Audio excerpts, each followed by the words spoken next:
오늘도 이 자리에 임재하셔서 우리에게 은혜를 주시는 좋으신 하나님께 박수로 감사합니다. 할렐루야, 감사합니다. 오늘 이 본문 말씀을 보면은 그렇게 여러분들이 잘 아는 이 나만 장군의 이야기입니다. 이 나만은 아람 나라의 군대 장관이었습니다. 왕 다음으로 그런 권력을 가진 그런 실력자였습니다. 그런데 그에게 이 문둥병이라고 하는 정말 현대의학으로 도무지 그 당시 의학으로 고쳐질 수 없는 그런 불치병을 앓고 있었습니다. 그에게 있어서는 참 권세와 부와 명예와 모든 걸 가졌지만은 그는 자기가 가지고 있는 권세와 부와 명예를 가지고 고칠 수 없는 그런 불치병을 가지고 고통 가운데 살아가고 있었습니다. 그런데 어느 날 자기 집에 이스라엘에서 잡아온 그 이스라엘 여자아이가 있었습니다. 이 여자아이가 이런 이야기를 한단 말이에요. 우리 주인이 우리 이스라엘에 그 선지자를 만나신다면 그 병이 나을 수 있을 텐데 하는 이런 소식을 들었습니다. 여러분, 이 나만에게 있어서는 정말 복음이죠. 가장 기쁜 소식 아니겠습니까? 도무지 고침을 받을 수 없는 이 불치병이 고침을 받을 수 있는 길이 있다고 하는 이 소식을 들었을 때 그는 모든 것을 다 동원한 거죠. 왕이 친서를 친히 준비해 주었고 그리고 군대까지 동원을 하면서 이제 엘리사를 찾아갑니다. 자기는 굉장한 기대감을 가지고 엘리사를 찾아갔단 말이에요. 자기가 어떤 사람이에요? 아람 나라의 왕 다음으로 높은 위치에 있는 사람이니까 엘리사가 찾아와서 그냥 대단하게 자신을 영접해 주면서 또 아픈 부위를 그냥 세게 눌러가면서 안수기도를 해줄 줄 알았는데 나와보지도 않고 요단강에 7번 들어갔다 나온 고작 그 얘기로 그냥 끝이요. 그러니까 너무 화가 났습니다. 얘들아 가자. 우리나라 강이 이 나라 강보다 훨씬 맑고 깨끗한 가자. 그러면서 분을 낸단 말이에요. 근데 그 나만을 수행했던 사람들이 참 지혜로웠습니다. 그래서 참 지혜로운 사람과 함께하고 지혜로운 사람과 동역한다는 것은 얼마나 큰 복인지 몰라요. 이 나만이 그냥 갔었으면 어떻게 할 뻔했습니까? 그런데 옆에서 이 나만 장군을 잘 달래면서 소망을 주는 말을 한단 말이에요. 다 할 수 있다는데요. 그러니까 생각해 보니까 정말 그렇단 말이에요. 그래서 마음을 돌이켜서 엘리사가 시키는 대로 요단강에 7번 들어갔다 나왔더니 놀라운 일이 벌어진 거예요. 그 문둥병이 사라지고 이 살이 아이 살처럼 깨끗해진 것입니다. 이 고침받게 됐을 때 이 불신자였던 이 나만이 어떤 모습으로 반응했느냐 하는 것이 바로 고침받고 난 후에 어떻게 살아야 하나님이 기뻐하시고 더 하나님께서 주신 은혜 가운데 승리하는 삶이 될 수 있느냐 하는 것을 우리에게 교훈을 해주고 있는 것입니다. 저는 오늘 이 말씀을 통해서 정말 이 받은 은혜를 어떻게 하면 잘 유지할 뿐 아니라 하나님께서 주시는 더 큰 은혜를 받으면서 하나님께 영광 돌리는 삶이 될 수 있을까?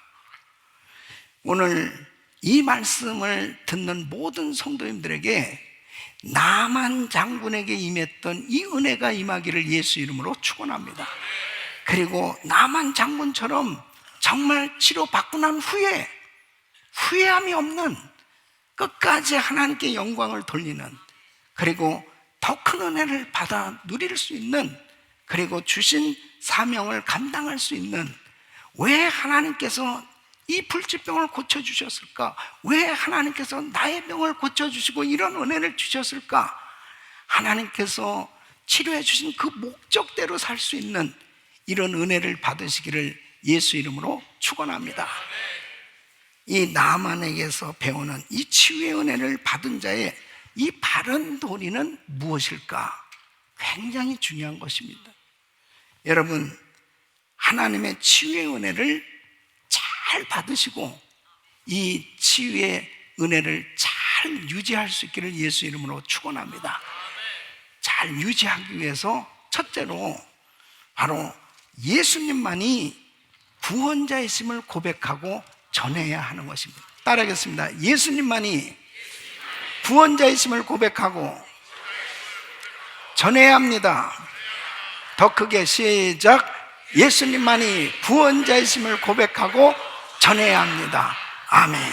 자, 15절 말씀을 보니까 나만이 모든 종자와 함께 하나님의 사람에게로 돌아와서 그 앞에 서서 가로되 내가 이제 이스라엘 외에는 온 천하에 신이 없는 줄을 아나이다.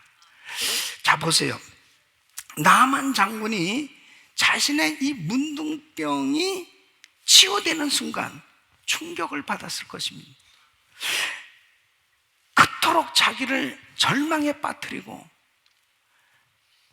도무지 의학적으로 고침을 받을 수 없는 이 불치병, 이 불치병이 거짓말처럼 났단 말이에요.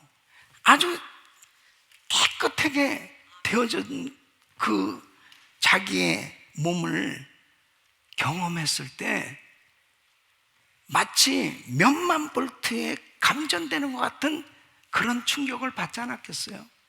그러면서 그런 순간적으로 이스라엘의 하나님, 그 하나님은 살아계시고 그 하나님은 참신이다는 것을 깨닫고 고백하게 된 줄로 믿습니다. 고백이 된다는 것이 참 중요한 것입니다. 여러분 18절 말씀을 보면은 바로 이 나만은 일생 이 아람 족속들이 믿는 그 이 림몬을 참신으로 여기며 살았던 것입니다. 이 림몬은 이 폭풍을 주는 그런 신이에요. 그런 비를 내리는 신. 그러니까 농사를 잘 짓기 위해서는 늘 이 림몬에게 제사를 드렸을 것입니다.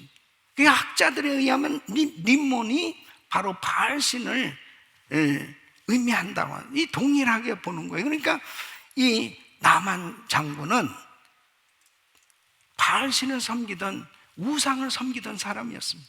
그런데 치유 사건을 통해서 치유를 받고 나서 보니까 자기를 고치신 분은 바알신이 아니고 이스라엘의 하나님 여호와 하나님이 자기를 고쳐주셨다는 것을 깨닫게 됩니다.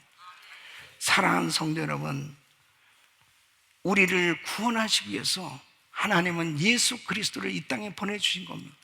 그 예수님께서 채찍에 맞으시고 예수님께서 십자가에서 죽으신 것은 우리의 죄와 저주와 허물과 우리의 질병까지 담당하시기 위해서 십자가에서 죽으신 줄로 믿습니다.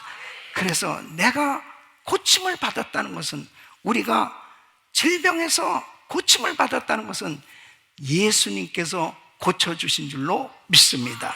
그래서 요한복음 14장 6절에는 예수님께서 가라사대 때 내가 곧 길이요 진리요 생명이니 나로 말미암지 않고는 아버지께로 올 자가 없느니. 바로 우리 예수님은 진정한 구원자시오, 메시아시오, 하나님의 아들이시오. 바로 그 예수님이 우리를 치료해 주신 줄로 믿습니다. 그러면 불신자인 바로 나만이 이렇게 고침을 받을 수 있게 되었을 때 그 입에서 저절로 이스라엘의 하나님만이, 바로 그 주님만이 유일하신 하나님이시오, 그 하나님이 자기를 고쳐주셨다고 고백하게 된 거예요. 그러니까 우리가 치료를 받았을 때 중요한 것은 하나님께서 고쳐주셨습니다. 이 고백이 얼마나 중요한지. 하나님은 우리를 통해서 영광을 받으시기 원하신다는 거예요. 찬양을 받으시기 원하십니다.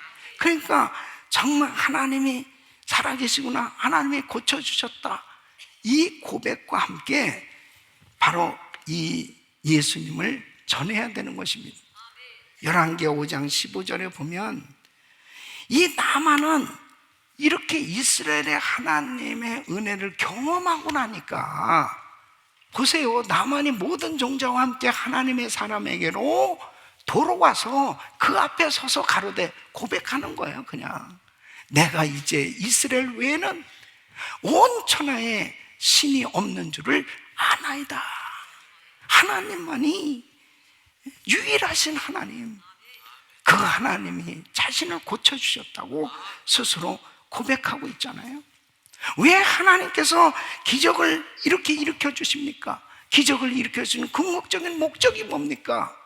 바로 하나님은 살아계신 하나님, 그 하나님은 지금도 우리를 고쳐주실 수 있는 능력의 하나님, 바로 그 하나님을 만난다면 그 하나님 앞에 고백하지 않을 수 없습니다. 하나님이 살아계시다고. 사랑하는 성도 여러분, 치료받고 난 다음에 해야 될 첫 번째는 하나님은 살아계시다고, 하나님이 고쳐주셨다고 하나님께 영광 돌리시기를 바랍니다. 반드시 하나님께 영광을 돌려야 됩니다. 네? 여러분, 이스라엘 백성들이 예수님께서 오병이의 기적을 행하시고 그렇게 엄청난 역사를 이루어 주셨어요. 그랬을 때 오병이의 역사가 일어난 그 현장에 이스라엘 백성들은 예수님을, 그 군중들은 왕으로 추대하고 싶었습니다. 그냥 그 표정만 바라보면서 와, 오병이의 역사가 일어난 거야. 저분을 왕으로 세운다면 우리는 먹고 살 거는 걱정할 것이 없겠다, 막 그런 생각, 인간적인 생각밖에는 없는 거죠. 그때 요한복음 6장 26절 27절에 보면 예수께서 대답하여 가라사대 내가 진실로 진실로 너에게 이르노니 너희가 나를 찾는 것은 표적을 본 까닭이 아니요 떡을 먹고 배부른 까닭이로다. 썩는 양식을 위하여 일하지 말고 영생하도록 있는 양식을 위하여 하라.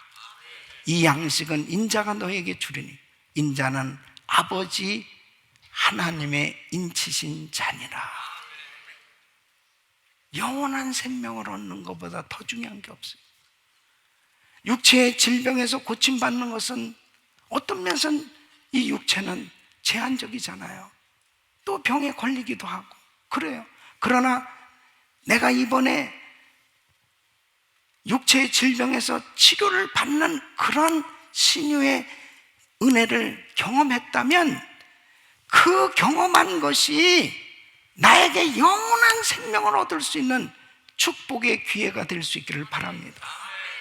그래서 그때부터 더 하나님께 영광을 돌리고 더 하나님께서 나를 고쳐주셨다고 그 예수님을 전하고 그 예수님을 높여드릴 수 있는 인생이 될 수 있기를 예수 이름으로 축원합니다. 두 번째는 치료해 주신 하나님께 전심으로 감사해야 돼요.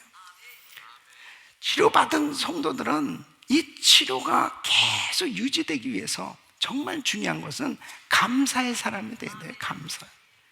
자, 이 15절 16절 보면 이렇습니다. 자, 청컨대 당신의 종에게서 예물을 받으소서 그랬습니다. 이 예물을 받으소서. 예.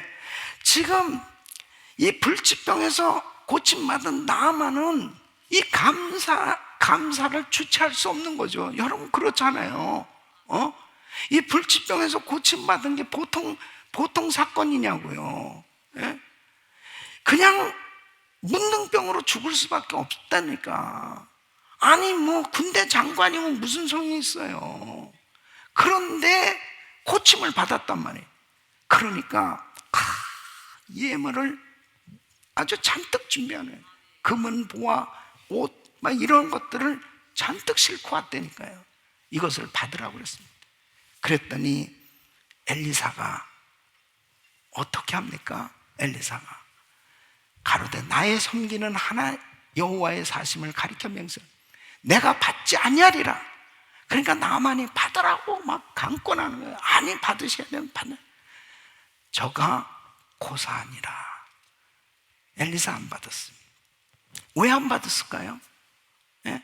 엘리사가 왜 안 받았어요? 나만을 고쳐주신 분은 하나님이시라는 거예요. 야, 엘리사의 그 자세가요, 오직 하나님께 감사라는 거예요. 오직 하나님, 당신을 고쳐주신 분은 하나님이니까 하나님께 감사라. 그리고 자신은 빠졌어요. 그리고 하나님이 높임을 받으신 분, 하나님이 감사, 하나님이 영광을 받으셔야 됩니다. 감사가 그냥 입에 붙어 있을 뿐 아니에요. 여러분, 전심으로 하나님께 감사한다는 것은 표현을 하는 게 중요한 거예요. 표현이 중요한 거예요. 누가복음 17장 19절 보세요. 10명의 문둥병자 고침받았습니다.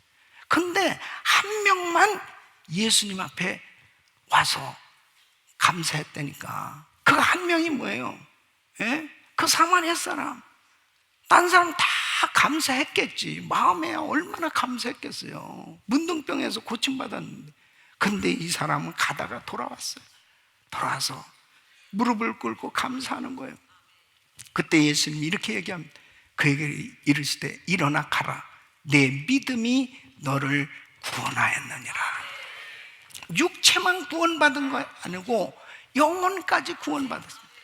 여러분, 감사하는 자에게 더 감사가 넘치는 줄로 믿습니다. 그래서 치료받고 난 후에 어떠한 자세로 사느냐 너무 중요하다니까요. 자, 보세요. 역대하 32장에 보면 이 히스기야 왕은 죽을 병에 걸렸어요. 예? 이사야 선지자를 통해서 당신은 이제 살 수 없다고 그랬습니다.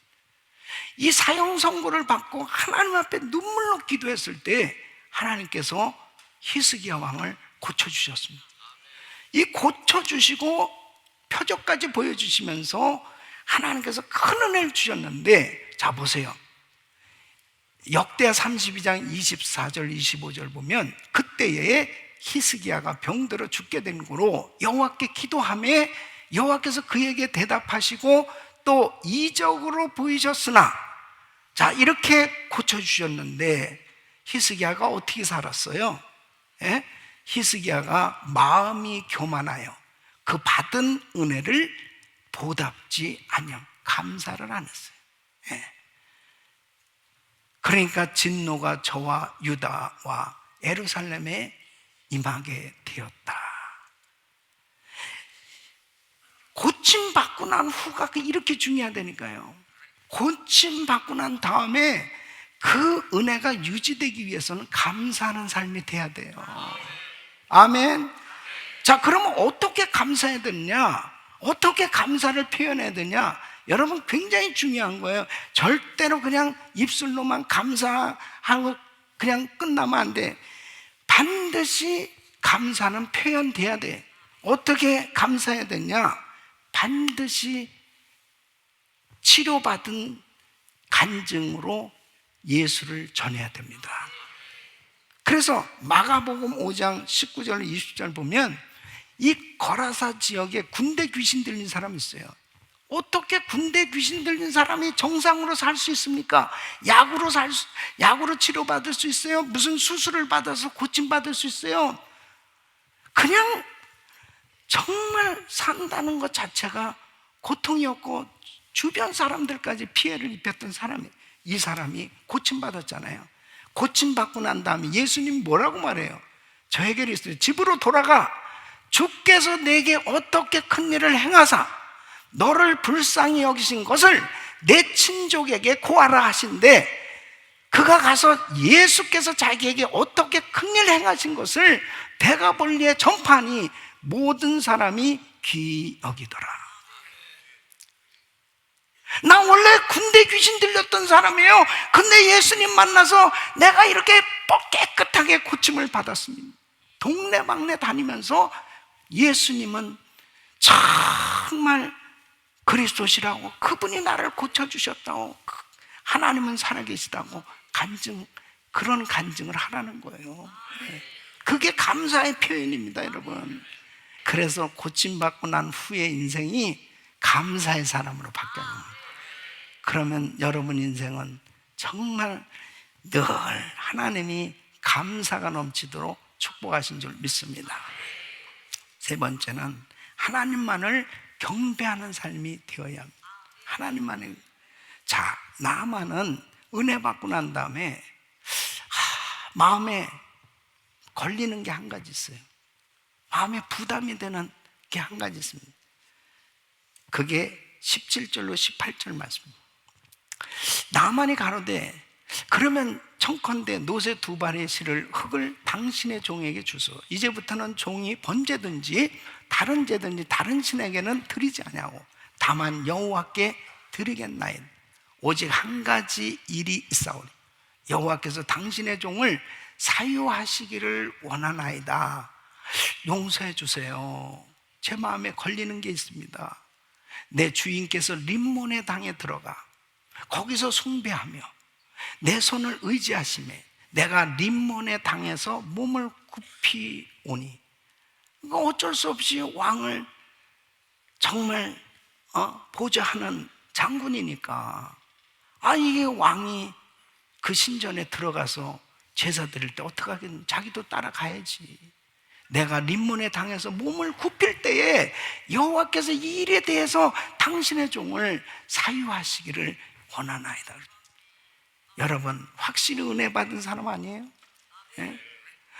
은혜를 못 받았으면 그냥 고침받고 난 다음에 그냥 나야 뭐 어차피 아람 나라에 살고 아람 나라에 그렇게 그 림몬을 섬기는 그런 사람이니까 하고 그냥 고침만 받고 갔으면 그 사람의 영혼은 구원받지 못하는 거예요. 확실하게 예수를 믿었으면은 개종해야 되는 겁니다. 개종이 당연히, 그냥 누가 나만 보러 개종하라고 그랬어요? 개종을 요구한 사람 없어요. 그런데 고침받고 나니까 자기를 고쳐주신 분은 바알신이 아니라는, 림몬신이 아니라는 여호와 하나님이라는 거죠. 그러니까 여호와 하나님만 경배하는 인생이 되고 싶다는 거죠. 이게 확실히 은혜 받은 사람의 모습입니다.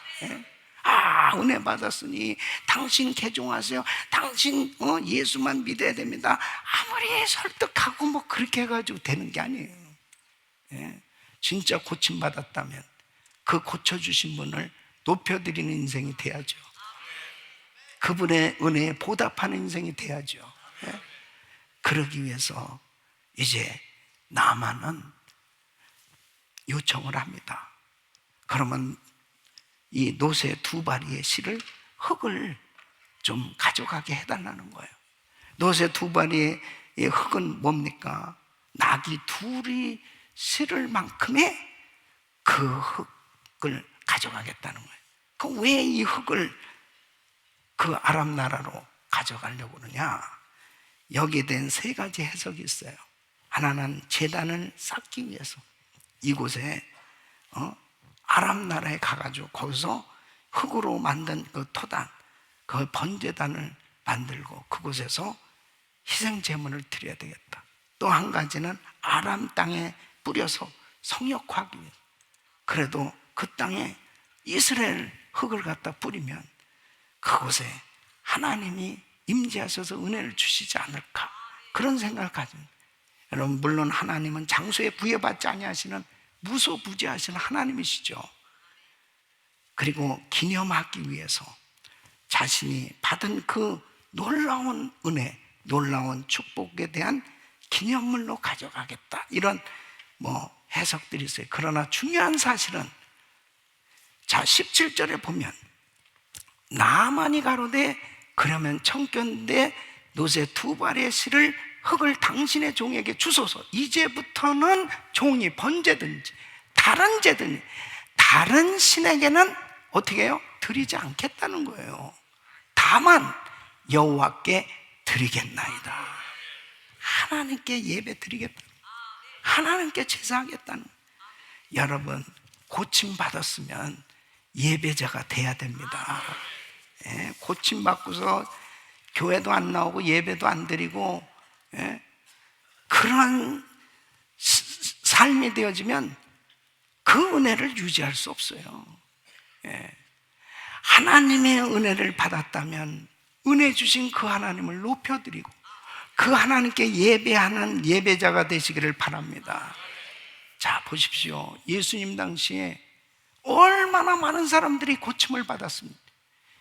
수많은 군중들이, 그냥 무리들이 예수님 가시는 곳이라면 그냥 모든, 얼마나 많은 사람들이 몰려들었는지 오늘. 그러니까 예수님이 식사하실 겨를도 없었다. 식사하실 겨를, 그렇게 사람들이 몰려들었습니다. 수많은 사람들이 귀신이 쫓겨나가고, 문둥병자가 고침받는, 소경이 눈을 뜨고, 죽은 자가 살아나고, 오병이의 역사, 갖가지 기적을 경험했던 그 군중들이 다 어디 갔습니까? 예수님이 십자가에 못 박혔을 때 그 군중들, 그 은혜 받았던 사람들 다 어디 갔습니까? 그냥 그 군중들이 파도처럼 왔다가 은혜 받고 그냥 휩쓸려서 그냥 다 떠나가는 그런 무리들이 얼마나 많았습니까? 그러나 부활하시고 승천하시고 난 다음에 이 땅에 제자들만 남은 거예요. 그 제자들이 하나님을 예배할 때 하나님이 기뻐하는 교회가 세워진 줄로 믿습니다. 사랑하는 성도 여러분, 여러분은 그냥 고침받고 왔다 갔다 하는 무리가 돼서는 안 되는 거예요. 정말 고침받았다면 이제 참된 예배자가 되십시오. 이제 나는 하나님만을 섬기겠습니다. 하나님만을 경외하는 예배자가 되겠습니다. 그렇게 하나님 앞에 자신이 고침받은 그 몸을 가지고 하나님을 마음껏 찬양하고 예배드릴 때 우리 주님은 더한 은혜를 주신 줄로 믿습니다. 로마서 6장 13절에 보면 너희 지체를 불의의 병기로 죄에게 드리지 말고 오직 너희 자신을 죽은 자 가운데서 다시 산 자같이 하나님께 드리며 너의 지체를 의의 병기로 하나님께 드리라. 사랑하는 성도 여러분, 우리는 정말 거룩한 성령을 모신 하나님의 전, 이 성령의 전인 이 육신은 정말 귀한 겁니다. 그래서 주님은 우리가 건강하기를 원하시고, 그리고 이렇게 신유 집회를 통해서도 치유해 주시고 예배 때마다 하나님이 치료해 주시는 이런 역사를 일으켜 주신 줄로 믿습니다. 이 건강해진 몸으로 우리는 더 하나님을 찬양하고 예배하고, 그리고 땅끝까지 이 복음을 증거하는, 선교하는 모든 열방이 주께 돌아와 주를 경배하게 하는 것이 선교입니다. 진짜 은혜 받으면 예배 드리는 자가 되는 거예요. 그래서 하나님 앞에 마음껏 예배 드리는 그 중심에 하나님은 은혜를 부어주셔서 하나님이 주신 이 은혜를 잘 유지할 뿐 아니라 땅끝까지 예수님이 살아계시고 예수님이 그리스도시고 예수님이 구원자이심을 만방에 전파하면서 믿음의 작품을 만들고 하늘나라에 상급 쌓는 그런 귀한 삶 되시기를 예수 이름으로 축원합니다.